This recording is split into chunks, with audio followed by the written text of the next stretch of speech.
that interview. Enjoy. I'm just going to say that it's Friday, the 18th of June, and it's 2:15 p.m. and I'm at Leamington Spa Police Station with PC Bauer.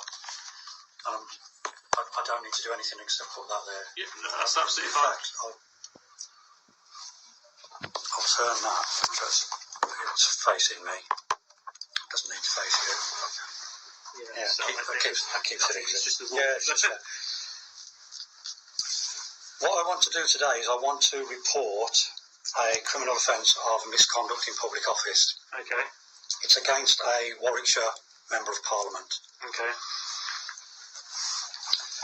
What's happened is, as a result of the coronavirus and the Coronavirus Act, I've started to do a little bit of research, a lot of research, and I found this information that there are now, this is from the government website, there's 1,295 people have died as a result of the vaccine, and there's now 922,000 adverse reactions as a result of the coronavirus vaccine. This is now over 1,350 now, and this is now closer to 1 million. So this is the damage that the vaccine is doing. Okay. That's the government's own website, the Yellow Card Scheme. Are you familiar with that? I'm not, if I'm completely honest. Okay. But I'm sure it's something I can look at. That's actually from the government's website, the Yellow Card Scheme. So, as a result of this, such is my concern, and I'd like to think that concerns you as well, because this is directly from the vaccine. On the 25th of May, I attended 4 hospitals in Birmingham, the Queen Elizabeth, the City Hospital, Heartlands Hospital and Solihull Hospital. I attended there because I was given information that the PCR tests are contaminated and they contain a substance called ethylene oxide, which is a dangerous gas, lithium, which is a dangerous substance unless it's prescribed by a doctor, and hydrogel. I reported this matter here to Leamington Police on that day. Incident 181 of the 25th of May refers. That was forwarded on to Special Branch by PC Clay and Sergeant McMurray, Trent McMurray. Okay. Yeah. It's Murray or McMurray. Trent. Sergeant. Yeah. Trent. Sorry. I know who you mean. Yeah, sorry. They passed it on to Special Branch because I made the allegation that this is a terrorist attack against us as a result of what is in these PCR tests. From there, I went to the 4 hospitals to make them aware that I had serious concerns about the PCR tests. I showed them the literature, they looked at the literature, and they have passed it on to their relevant heads of departments. So, while I was there, I communicated with a number of doctors and nurses and administration staff, and they confirmed to me in all 4 hospitals they are having a massive influx of people who are suffering from serious adverse events as a result of the coronavirus vaccines. Okay. Now, not from COVID, but from the vaccines. Blood clots, menstrual cycle issues where women are starting to bleed, women who've had the menopause and now they're starting to bleed, neurological issues, all sorts of problems as a result of the vaccines. That was confirmed to me. I then took it upon myself to make contact with Nadim Zahawi, who's the Minister for Stratford-upon-Avon. He's in charge of the vaccine rollout across the country. What I did was, I emailed him on the 6th of June. Okay. I also sent recorded delivery letters to his constituency address in Stratford-upon-Avon and to Parliament. As a result of sending that letter, Mr. Zahawi was kind enough to reply to me, and in that letter, which I will read out, he's actually replied direct to me, dear Mark, acknowledging the receipt of the letter and the content, and he's detailed it. I have the original emails as well to show they're legitimate. Yeah. Okay. So from that, because he didn't acknowledge the content of my letter and the emails, I sent a second one and I delivered it by hand on the 10th of June. Such was my concern about what is happening with this vaccine and the information I've heard at the hospitals. He hasn't replied to this one. So, bearing that in mind, I'm going to read this out because it's very important. Is that okay with you? So just before you do that, so the original was an email you sent originally? Or a letter? Recorded delivery, letter. So and emails. And so he's acknowledged receipt. He's acknowledged receipt of the recorded delivery letter, which is this. Yeah, but not the content as such, was it? Sorry, just so I've got it straight. Yeah. Exactly what's been acknowledged and what hasn't. Thank you for your letter. Yeah. Sent to my constituency office. So he's received my letter. Yeah. Okay. He's then asked me to contact the Department of Health and Social Care on this number. Okay, yeah. And members of Parliament UK. I'll explain that in a moment because I've done all of that as well. Okay. It's basically saying, Dear Mr. Zahawi, and I also sent it to the COVID Vaccine NHS England Department as well. Yeah. My name is Mark Sexton. I am a retired police constable from Birmingham. I am making contact in order to bring to your urgent attention some very disturbing facts and information that have come to light over the last few days. On the 31st of May 2021, a report was released onto the internet by a Dr. Brian Bridle from Canada. In the audio and the video, he is expressing some serious and grave concerns surrounding the vaccines for COVID-19. So just check that's still recording. This is a direct quote from his audio. We screwed up. We didn't realise the spike protein is a toxin. Does this mean everyone vaccinated is manufacturing their own spike protein in their own bodies? He goes on to say, the spike proteins travel to the brain, the heart, the kidneys and the ovaries. This is going to cause serious problems for every vaccinated person. On the 30th of May 2021, a Twitter feed was picked up and sent to me, and this feed is from Dr. A.H. Khan Saeed. The feed is talking about a study from Pfizer, where serious life-changing and life-threatening effects have been brought to light surrounding the vaccine for COVID-19. The report is alluding to composites from the vaccine settling in the ovaries and other organs. This fully supports the report by the Canadian doctor, Dr. Brian Bridle. Serious menstrual irregularities, reproductive dysfunction, heart inflammation and blood clots are occurring. There are some reports to suggest there is a 2,000% increase in miscarriages. This information is of huge concern. It is so disturbing, I am asking for and demanding all vaccines for COVID-19 are stopped as a matter of urgency in order to protect the public from serious harm and death.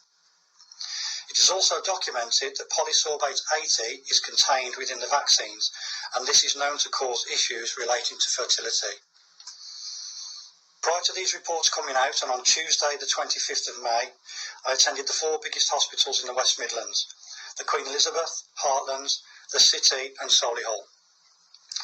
I was sent a research report from Slovakia suggesting the PCR tests are contaminated with hydrogel and lithium.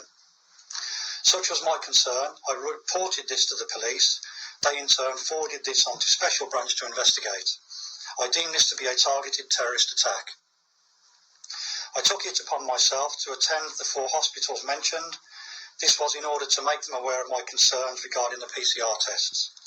Copies of the Slovakia report were given and to allow them the opportunity to withdraw all PCR testing kits. All PCR kits are made in China. While I was at all 4 hospitals, it was confirmed to me by doctors, nurses and members of the administration staff they are having a significant increase in patients. The patients are suffering from heart inflammation, blood clots and serious menstrual irregularities. All of these patients have had both doses of the vaccinations. It is therefore incumbent upon you as the Minister overseeing the vaccination programme and the COVID Vax team for the rollout of these vaccines to order an immediate cessation of the administering of the vaccines. An investigation must be carried out into these serious allegations, coupled with the worrying information relayed to me in person from all 4 hospitals to suggest these 2 reports are factually correct. I would also like to add the yellow card scheme is a very disturbing read. The deaths from the vaccines are over 1,300 and the serious injury and damage being caused is in the hundreds of thousands. The damage these vaccines are causing is now a catastrophe on unimaginable proportions and must be treated as a national emergency. They must be stopped without delay. It is of great concern and worry to me and to many others that you are rolling out these vaccines and giving them to our children. This must not happen, especially in considering the reports from the doctors and the 4 Birmingham hospitals. I will await your immediate reply before I go to the national press and media outlets. This is very scary, very damning information surrounding the vaccines. The 2 links are attached here and also the report from Slovakia. I've attached the report from Dr. Bridle from Canada confirming my assertions and the information from Dr. Saeed and the Slovakia report, and I signed it. Okay. As you can see there, on the 9th of June, Nadim Zahawi replied to me, "Dear Mark, thank you for your letter sent to my constituency office. If you are trying to reach me in my capacity as Minister for COVID vaccine deployment, please go to contact us at dhsc.gov.uk. To receive a response from the Department of Health and Social Care, or you may wish to contact or receive a response from them, or you may wish to contact your own MP." And he gives me the email address for Parliament. Warmest regards, Nadim. Office of Nadim Zahawi, Member of Parliament for Stratford-upon-Avon. Because he didn't address those serious concerns, which he's obviously aware of because of the content of the letter, I then delivered by hand to his constituency office and I recorded it to show that I sent this letter. "Dear Mr. Zahawi, thank you for taking the time to respond to the letter I sent to your constituency address in Stratford-upon-Avon. For information, the same letter was sent for your attention direct to Parliament. While grateful for the reply, I am somewhat dismayed that having received my letter you have made no mention of the very disturbing content contained within. May I also bring to your attention the following.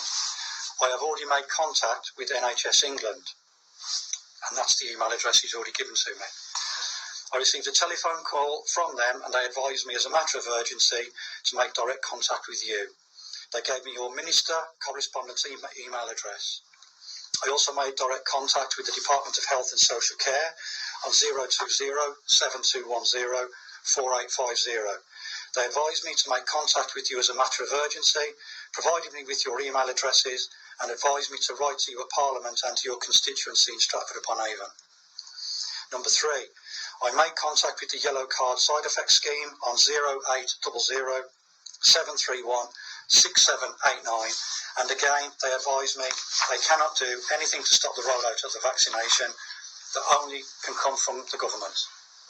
Number 4, contact was also made with Public Health England on 0207 654 8000. The response from them was to contact the Department for Health and Social Care, which obviously I've already done.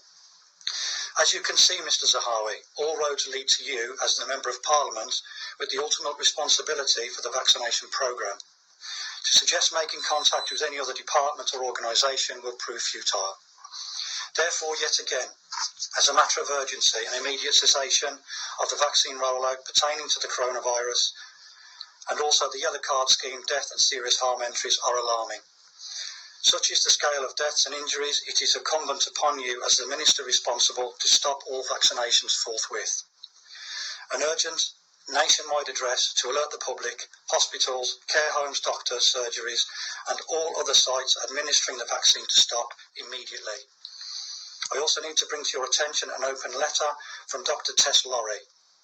She too is now calling for immediate halt to all vaccinations due to the exceedingly high amount of deaths and serious harms being caused. This is a copy of the letter from Dr. Lorry. She writes to the UK Medicines and Healthcare Products Regulatory Agency after evaluating the yellow card data. She recommends an immediate halt to the vaccine programme. This is a direct quote. Okay. The nature and variety of ADRs reported to the yellow card system are consistent with the potential pathologies described in this paper and supported by other recent scientific papers on vaccine-induced harms, which are mediated through the vaccine spike protein product. It is now apparent that these products in the bloodstream are toxic to humans. An immediate halt to the vaccine programme is required, whilst a full and independent safety analysis is undertaken to investigate the full extent of the harms.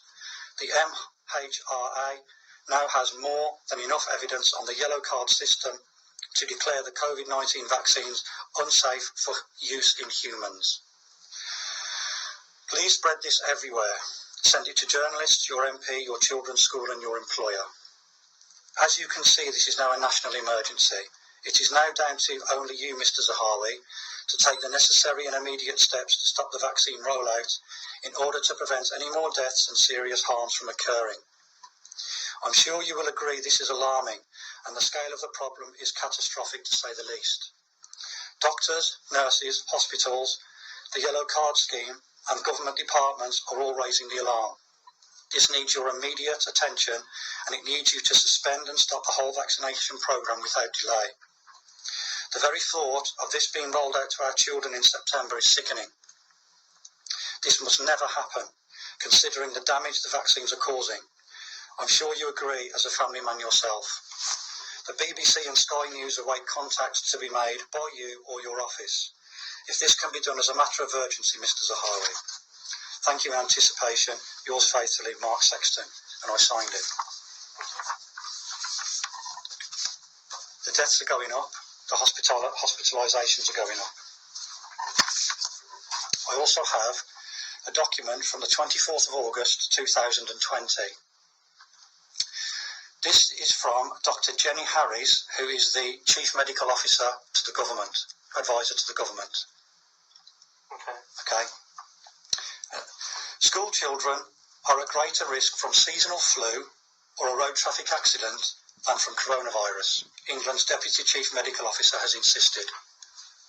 Dr. Jenny Harries, spelled Harries, has told Sky News this morning that she can understand entirely why parents are wary about sending their children back to classrooms when the new academic year begins next week.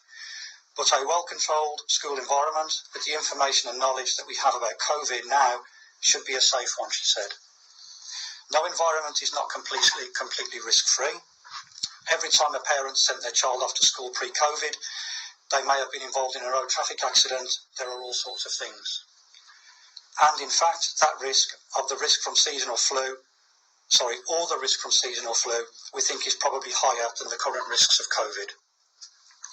Harry's intervention comes as Boris Johnson moves to seize control of the school agenda after being criticised for heading off for a holiday in Scotland amid the exam chaos, writes The Guardian. After returning to Downing Street, Prime Minister has insisted in a statement the risk of contracting coronavirus in school is low and it is far more damaging for a child's development and their health and well-being to be away from school any longer. We have always been guided by our scientific and medical experts and we know far more about coronavirus than we did earlier this year, Johnson said. As the Chief Medical Officer has said, the risk of contracting COVID-19 in school is very small. The PM's plea to parents comes amid fears that parental concerns are the final stumbling block in ministers' efforts to return youngers to full-time education.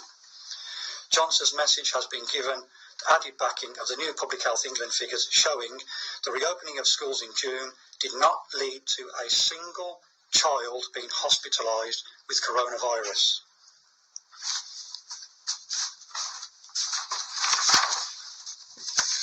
That's that document. I have further information which is very relevant.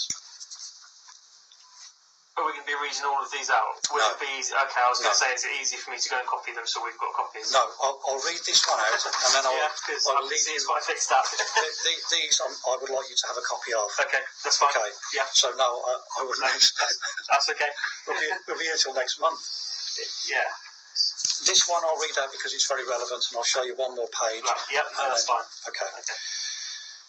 The Prime Minister Boris Johnson in April 2020 was hospitalised for 2 weeks with coronavirus. You may recall that.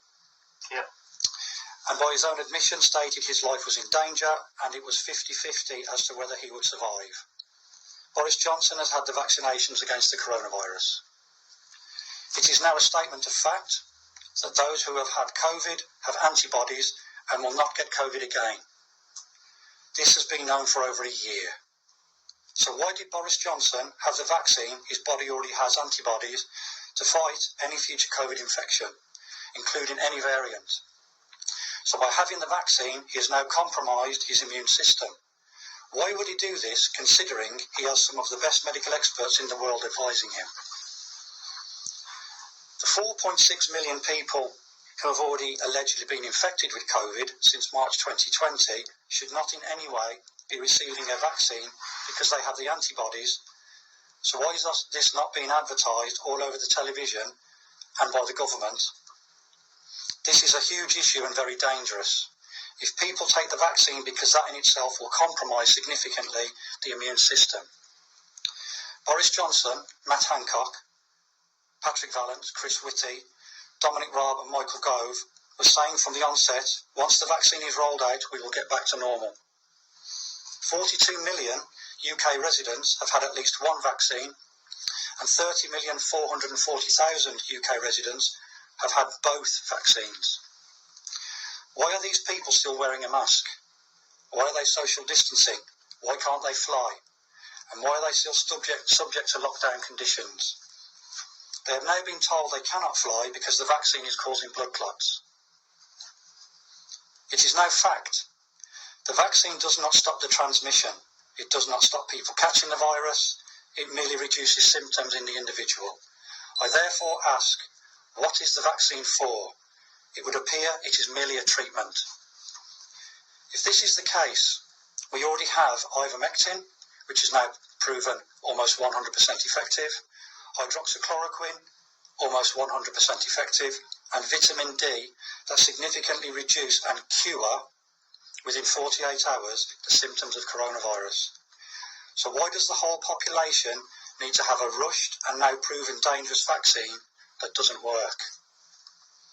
For 15 months, the above-named individuals have been shouting vaccine, vaccine, vaccine, and never once talked about healthy living, healthy lifestyle, stop smoking, stop drinking, get fresh air, go to the gym, eat fruit and vegetables. All it has been about is the vaccine. And now the vaccine is here, it has made no difference to the restrictions imposed on the people. In February 2021, Boris Johnson addressed the nation live on television, and he stated, no matter what, June the 21st, all COVID restrictions will end 100%. We are now in another extended period, and yet again these people are blatantly lying in public office.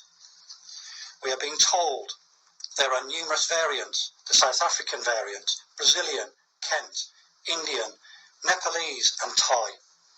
However, the Indian government has written to the World Health Organization demanding the phrase Indian variant is no longer used. This is serious misinformation and fake news. The World Health Organization agreed and rebranded the Indian variant the Delta variant. That in itself is significant. It's a lie, misinformation and blatant fear-mongering by the above 6 ministers against the people of the United Kingdom. The Nepalese government have also gone on record to state there is no variant from their country. From the government's own Office of National Statistics, over 95% of those who are over 70 years of age are now fully vaccinated in the UK. Therefore, care homes are the safest place in the United Kingdom to be, with almost zero risk from catching or dying from COVID. Why are all care home staff now being ordered to take the vaccine, or they will lose their job? This is immoral, impractical, disproportionate, unethical and criminal. This is actually blackmail. Blackmail is a criminal offence contrary to Section 21 of the Theft Act of 1968. The yellow card scheme is now showing hundreds of thousands of harm, injury and disability, blood clots, nervous system disorders and over 1,300 deaths. The hospitals are now filling up with people who've had the vaccine and suffering from serious harm, and as a result they are also testing positive for COVID after having the vaccines. The people who have not been vaccinated do not wear masks, do not social distance and do not get tested, remain healthy and are causing no issue or strain on the National Health Service. It is now blatantly obvious and apparent it is the vaccinated people causing the strain on the National Health Service. Yet on the 17th of June, the Health Minister, Matt Hancock, has stated the unvaccinated will not get NHS treatment if the hospitals are busy. This is a disgusting comment for any minister to make, let alone the Health Minister.